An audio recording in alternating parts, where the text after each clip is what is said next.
¿Cómo están, queridos amigos? Bienvenidos al repaso de la lección que hacemos cada semana aquí. En esta oportunidad nos toca revisar la lección número 10, que lleva por título El Evangelio Eterno de Dios. Estamos en el capítulo 14 de Apocalipsis. El capítulo 14 forma parte de la sección del libro que abarca desde el capítulo 12. 12, 13 y 14 forman un solo grupo de visiones, un solo grupo que tocan el mismo espacio de tiempo, mencionan a las mismas personas o actores que intervienen en estas escenas finales de la historia.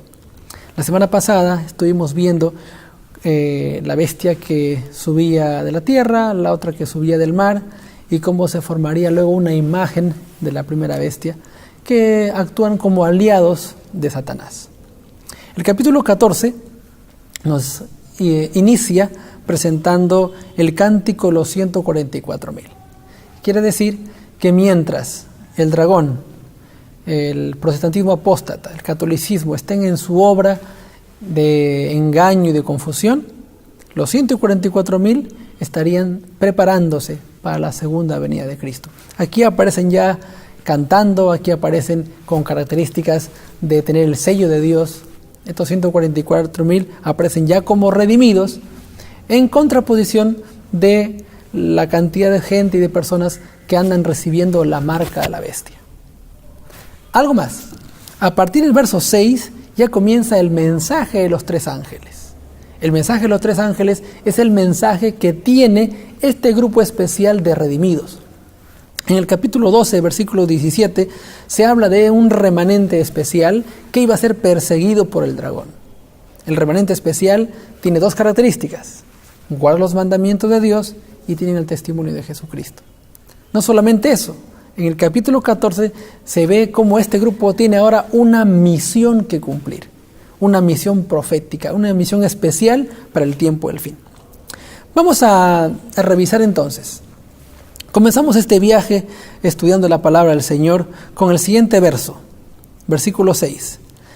En medio del cielo vi volar a otro ángel que tenía el Evangelio eterno para predicarlo a los habitantes de la tierra, a toda nación, tribu, lengua y pueblo. Hay tantas lecciones, pero solamente vamos a enfatizar algunas principales. En este primer verso 6 vamos a tocar el tema del Evangelio eterno y el término toda nación, tribu, lengua y pueblo. El Evangelio eterno centrado en Cristo. El pueblo del tiempo del fin levanta a Cristo como centro fundamental de la Biblia y del Evangelio. Cristo es el Señor. Pero esta vez el Evangelio eterno debe llegar a toda tribu, lengua, nación y pueblo. Miren, hermanos, el mismo énfasis, el mismo trabajo que hace el dragón y sus aliados, el mismo impacto mundial y global, lo tiene ahora el remanente fiel del Señor. Así que por un lado está trabajando Satanás con sus aliados y por otro lado el remanente tiene que cumplir su misión al mismo lugar, a tribu, pueblo, lengua y nación. El mismo término que se usa para la obra de Satanás y sus aliados se utiliza para la obra misionera del remanente.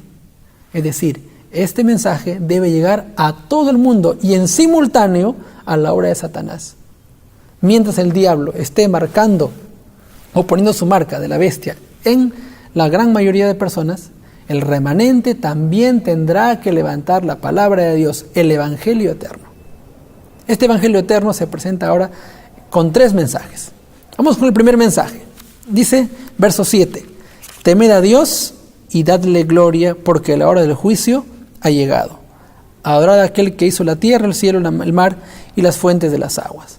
Vamos con el término temed a Dios y dadle gloria.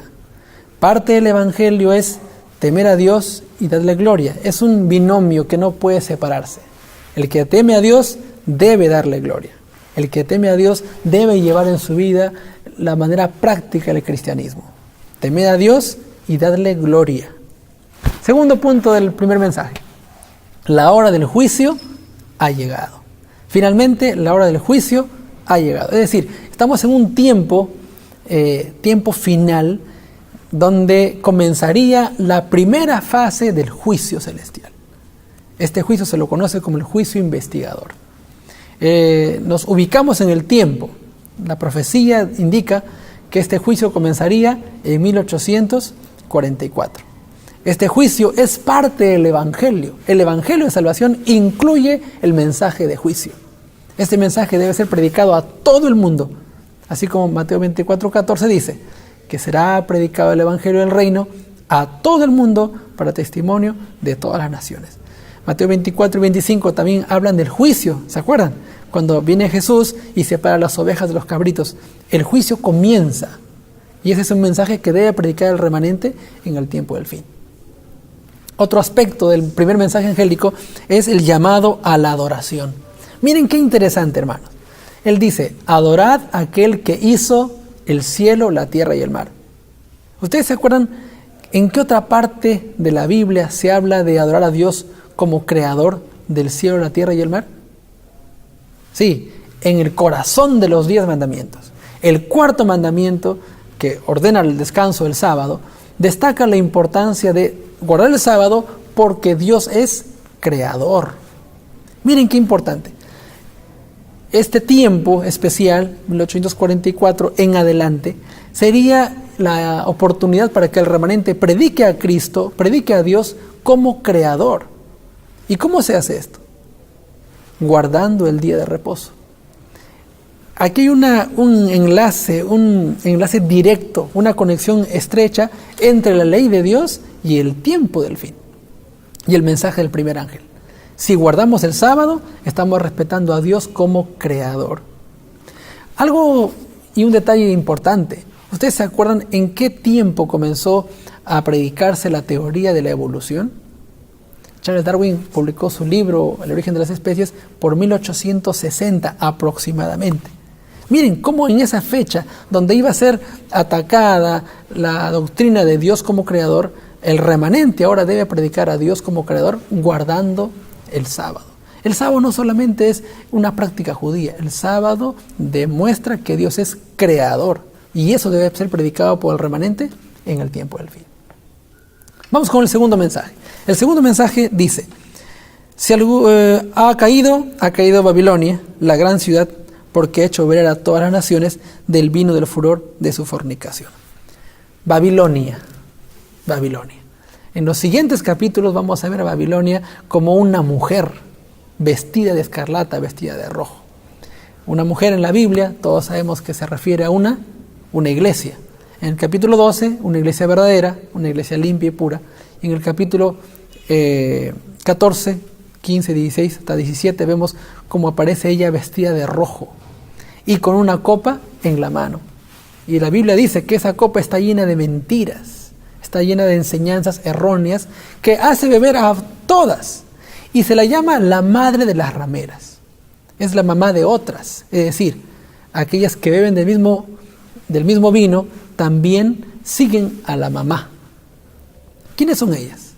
Si una mujer significa una iglesia, las hijas son también pequeñas iglesias u otras iglesias que comparten las mismas mentiras y las mismas doctrinas de la bestia aquí llamada Babilonia.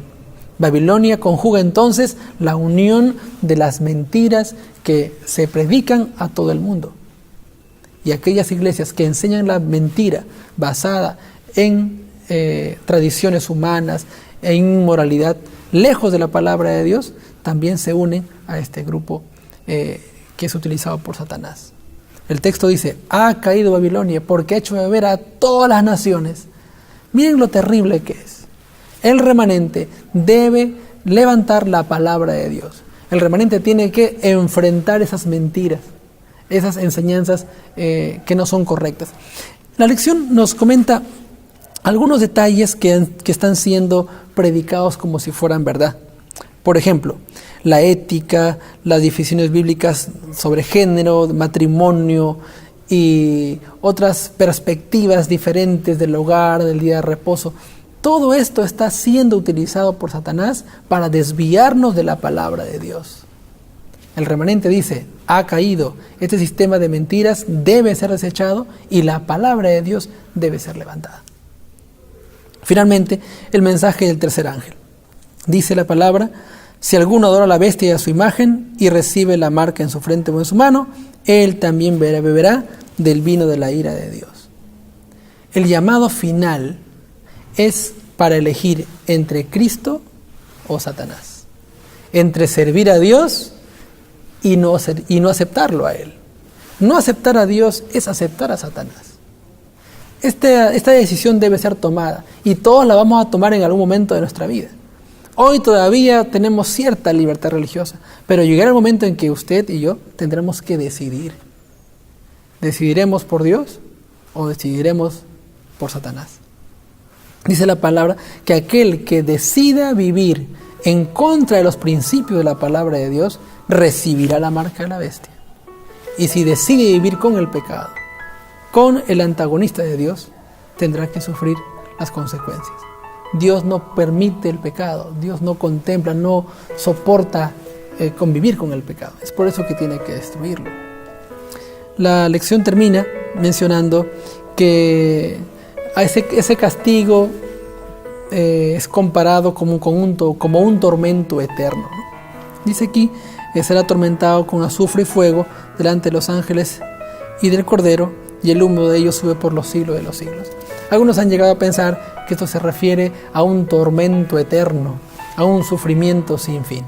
Sin embargo, la palabra de Dios y la lección nos dice que el fuego y azufre es eterno porque Dios es eterno, y es la forma como Dios castiga a los impíos.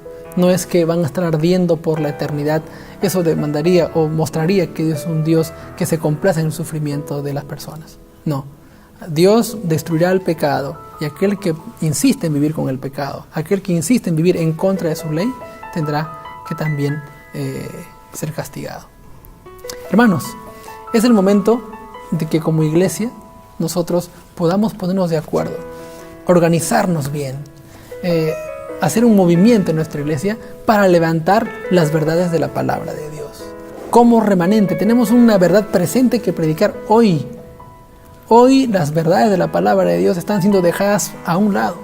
Hoy la opinión humana, la opinión de los profesionales, los enfoques de los especialistas, de la corriente moderna, está dejando de lado la palabra de Dios. El remanente, los que guardan los mandamientos de Dios y tienen el testimonio de Jesucristo, tenemos un mensaje que predicar hoy, el mensaje de los tres ángeles. Pongámonos de acuerdo con nuestro grupo, hagamos planes de evangelismo decididos, atrevidos, para cumplir con la misión que Dios le dejó a este remanente en el tiempo del fin.